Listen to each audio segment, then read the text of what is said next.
ওয়ারি খানা খায় তখন খানা খায় নিজের জন্য, কিন্তু তার খানা খাওয়াটাও আমি আল্লাহ ইবাদত হিসেবে দেখি।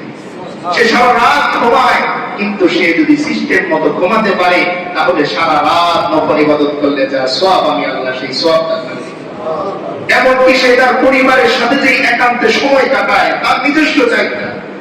আল্লাহ রাসূল সাল্লাল্লাহু আলাইহি ওয়াসাল্লাম বলেন যে কোন বান্দা যদি এটাও আল্লাহ রাসূলের সন্তুষ্টির জন্য কাটাতে পারে এই সময়টুকু, তো আল্লাহ তাআলা এই সময়টাও নফল ইবাদতের সওয়াব তার আমলনামায় দিবেন।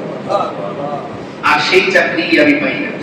দুনিয়ার একটা চাকরি হারানোর জন্য বছরের পর বছর আমার আফসোস হয়। অন্য প্রতিষ্ঠানে চাকরি করার পরেও হঠাৎ মনে পড়ে ওই চাকরিটা যদি আমার হতো তাহলে এতদিন অনেক উপরে চলে যেতাম। আর আমি আমার রবের পক্ষ থেকে যে চাকরির অফার পেয়ে এসেছিলাম সেই চাকরি আমি আজও পর্যন্ত গ্রহণ করিনি। আমার ঘরের মধ্যে লেটার পড়ে আছে, আল্লাহ জয়েনিং লেটার দিয়ে রাখছেন, আমি এখনো কনফার্ম করিনি।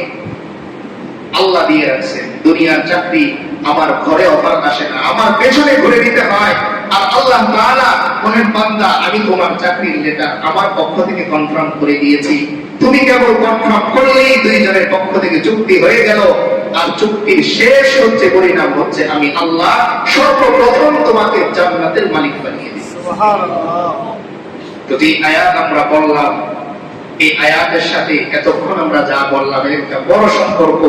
এই আয়াতের মধ্যে আল্লাহ তাআলা এমন কিছু দিক নির্দেশনা বান্দাকে দিয়েছেন যে এইগুলো যদি একজন বান্দা ফলো করে, এই যে সামনেই যে আসন্ন আমাদের কোরবানি আসতেছে, ঈদুল আযহা আমাদের আসতেছে, এর মাধ্যমে আবার বলতো আল্লাহ তাআলা আমার কাছ থেকে কি চান, এটাই এই আয়াতের মধ্যে আল্লাহ তাআলা স্পষ্ট করেছেন।